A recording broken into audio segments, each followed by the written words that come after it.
counseling, but you also took advantage of estate planning, as I had the distinct honor, to be able to work with you in crafting your estate plan. So before I kind of talk about estate planning and the importance of estate planning, can you share a little bit about what brought you to estate planning and how you heard about estate planning at the onset? Yes, so this is a touchy subject for me.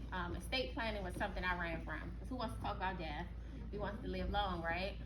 But in the midst of my home buying process, my dad, he fixed houses. And he grew up in DC, and he was a big pillar in our community. And I have one of the pillars in our community, Mabel Carter here, from Ward 8 as well. Woo!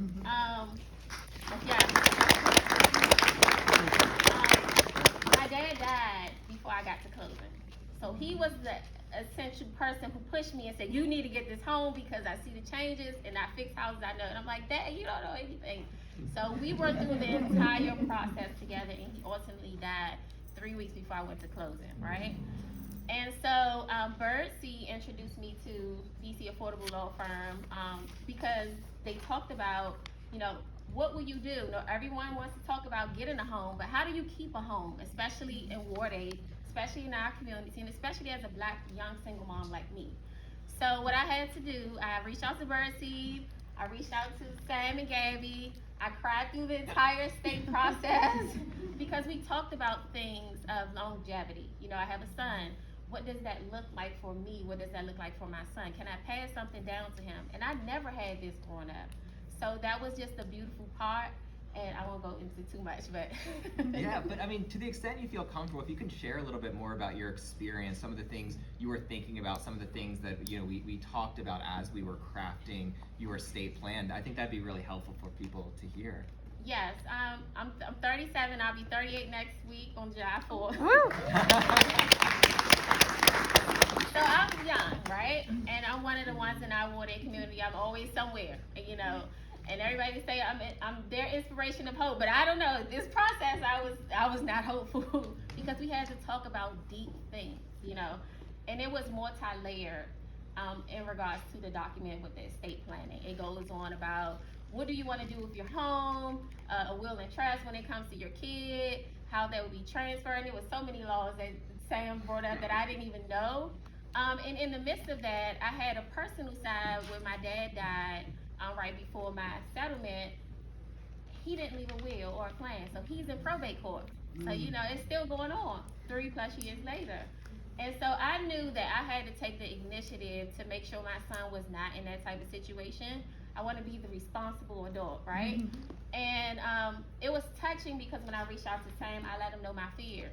Just like I let Housing Counseling Services know I was fearful of homeownership because, you don't know if you can fail because in our community, they don't talk about that, So he gave me the extra boost to talk about not only death, but if you were to go, what would happen for your son?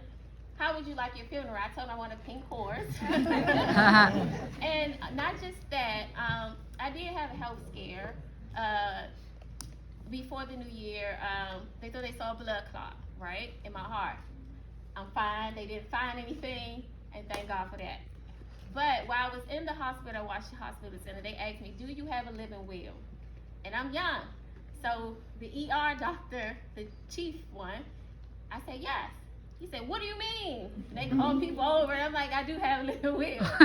And they were like, you're so young, you're so responsible. They just started gushing, and I'm like, okay, what about my health? So those type of things, because you never know the time nor the hour, you don't know what can happen. And we put off so much that things like this in place, I felt so comfortable and at peace, even when it was my time to freak out and panic, right? But I knew that as a mom, my son was okay.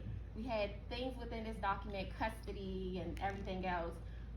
And how, if I were to be on the life support system or anything, how I want the doctors to respect and honor me.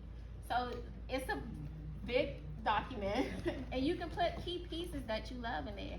And I love that Sam allowed me to cry his ear a million times because it was a lot. You don't want to talk about death. You want to talk about leaving this earth, but you also want to make sure you protect your space and your things that you worked hard for. 100%. And when talking about, home buyers thinking about working with an estate planning attorney, I really can't say it better than how Markita shared it. Thinking about one's legacy, what one will pass, what the things that matter to individuals, both, you know, of great value and of great sentimental value, and who you want to have those things and how you want that process to go. And through working together, Markita just brought such intentionality, such thoughtfulness, such, you know, desire to, you work so hard to get this house, this transformational item that will forever set your son and your family and your son's family up for success, you know. And you know, it's always important to have an estate plan, but particularly when we're talking about real property, because there's considerations. Is this, do I want the house to be passed on? Do I maybe want the house sold and the proceeds to kind of be a down payment for a couple of my kids, right? And we had these conversations, we had these, you know, thoughts about, you know, where do you want your hard-earned possessions to go so your legacy can live on forever? And it was just, it was so special, and it was sacred ground to kind of be with Markita through this process and talk about your fears, your concerns, and the intensity of death. You know, people don't want to think about incapacity, people don't want to think about death, but to take charge of it now when things are going well, so it can be set up in the future. You know, I do both estate planning and probate, and we see a lot of situations where people don't take the step on the front end, and it leads to substantial problems on the back end. So, you know, to be able to work with Markita and see Markita think about your son was kind of the guiding light through everything, and to kind of craft a document to honor him and your legacy was just so special.